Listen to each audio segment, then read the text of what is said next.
Hello and welcome to this lesson, creating your first Pine script. This lesson consists of following section.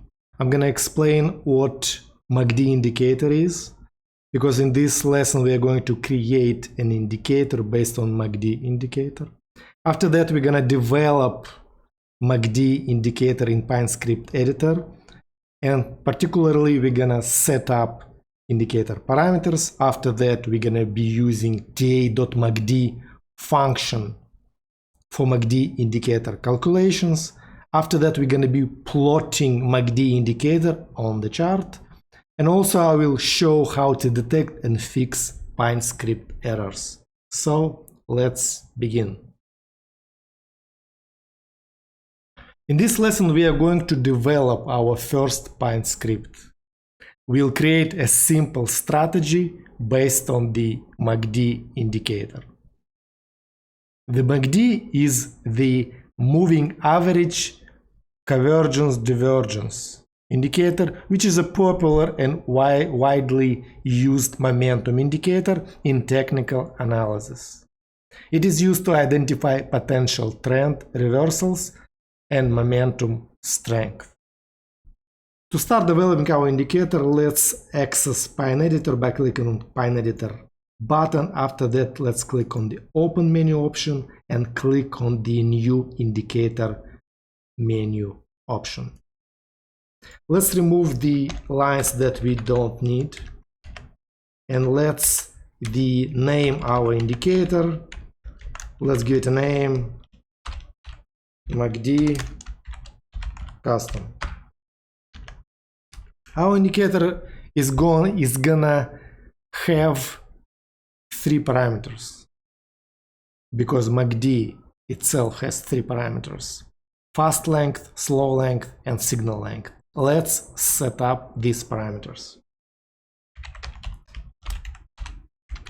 Every input parameter is supposed to be assigned to a certain variable. In this case, fast length is a variable, and we assign value to that variable, the return from the input parameter.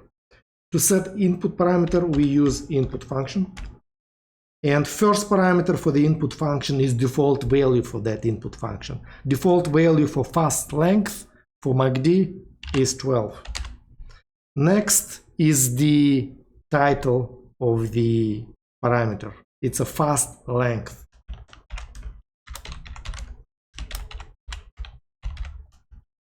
Fast length. Now we have two more parameters. Second parameter is the slow length. And let's change the parameter name. And default parameter for default value for the slow length is 26 for MACD. And the last parameter is the signal length. Signal length, let's update the name of that parameter, and default value for signal length for MACD is 9. Now we have set up three input parameters. Next, let's start calculating the MACD. To calculate MACD, we use the ta.macd function. ta.macd,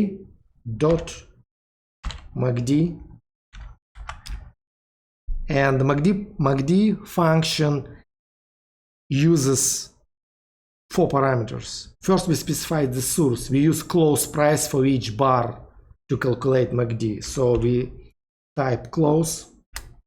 After that, fast length parameter for the fast length parameter of the MACD indicator.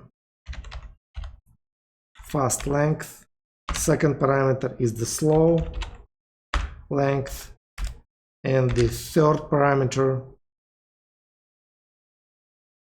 and after that the fourth parameter. We used our third parameter that for this indicator, which is signal length.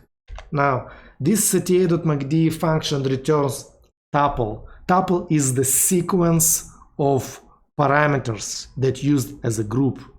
So therefore to set tuple, we use the brackets.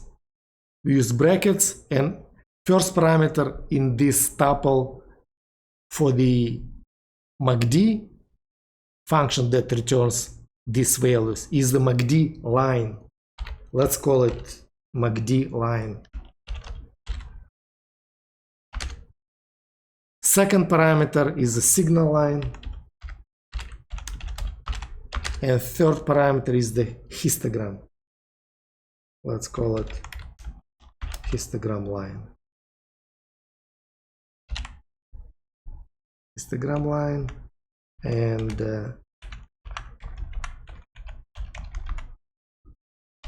histogram line, and so now what we did over here is that this function returns a tuple. Tuple is the sequence of, basically a sequence of values. ta.macd returns sequence of values, of sequence of 3 values. So basically a collection of values, not one parameter, many parameters, in this case 3. Each of these parameters we assign to a parameter of our indicator, right? We have set up MACD line, signal line, and histogram line. We can change the name of these parameters, right? But what's important is that we have 3 parameters that we are going to get assigned from the return of ta.macd function. Now, we calculated the MACD values. Now let's plot it. MACD indicator is an indicator that oscillates around 0 value. Therefore, I want to have to draw the horizontal line at 0 to see when values are positive and negative. Now, to draw the line, we use hline function, and first parameter in that function is the actual price or the value. Then the title, let's call it 0 line, and after that, let's set the color of this horizontal line color. I want to create the color and use the transparency. For that, I use color.new function. The color itself, I want it to be gray, and I want 50% transparency. The reason I want to use transparency because I want gray line to be 50% transparent, not very visible. After that, let's draw all these 4 lines that we received from calculating of ta.macd function. Now let's start from histogram line. Start plotting it. First parameter for plot is the actual series of values that we are plotting. Second parameter is the title. In our case, it's a histogram.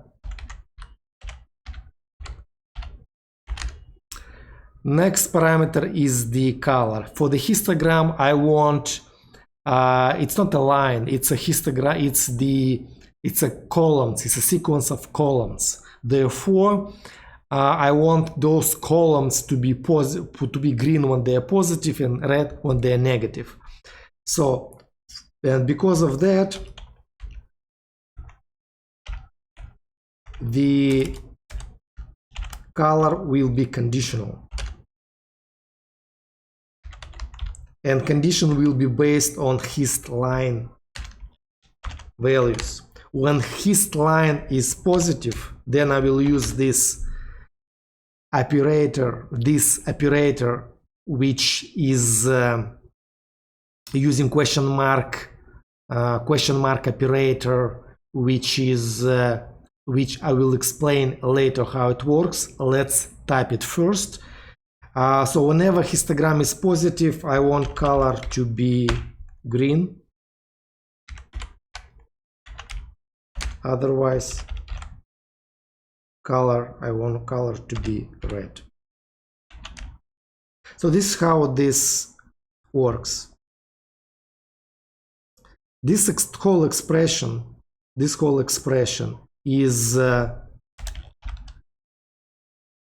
gonna be green, color whenever hist line value is bigger than 0 or 0. Otherwise, it's gonna be red. This is specific conditional operator. That's how it works. And the last parameter is the style.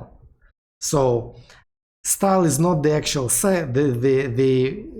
not the second next parameter in this sequence. Therefore, we need to specify its value. As you see in this tooltip, length, it's expecting line width, but we don't want to specify it. We want the style because it's not the next one. We need to specify the parameter name, actually. Style equal, and I want to use the columns plot. To do that, we use plot dot style columns. That's it. We plotted the histogram. Next, I want to plot the MACD line. We are plotting it. We are setting up the title for that plot, and the color for MACD line, I want it to be blue.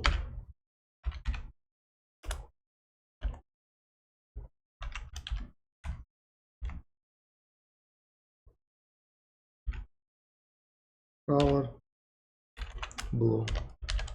And the last plot in this indicator, we're gonna plot the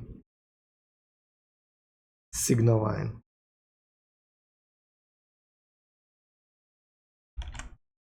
We're plotting signal line, and let's call it appropriately signal line, and the color for the signal line, for example, let's use orange color. That's it, we plotted. Now we can save our indicator. It's asking us name. Let's confirm this name. The name of the indicator is over here. As you see in the console window, once we save, it compiles. If there is no error, it's going to be saved. If there was an error over here, then we would get an error line in this console in red. So let's, for example, we made some error over here and we try to save the indicator. As you see, we could not, it saved it, but however, we have an error in our script, and there is some information of that error. The error is happening on the line 14, on the first column of that line, 14 colon 1. So let's go there and fix it. And then let's save it again. So this is how you see the error and how you see where that actual error happened in your code, the location of that error. After we saved our indicator and there is no errors, we can add our indicator to the chart. Let's hide the Pine script editor. We can see that this is our MACD custom indicator. The columns over here, green whenever the value of histogram is positive, and red whenever the value of histogram is negative, right? Then it oscillates basically around the 0 value. And now, as you see, the indicator has the two lines. Blue line is the MACD, orange line is the signal line.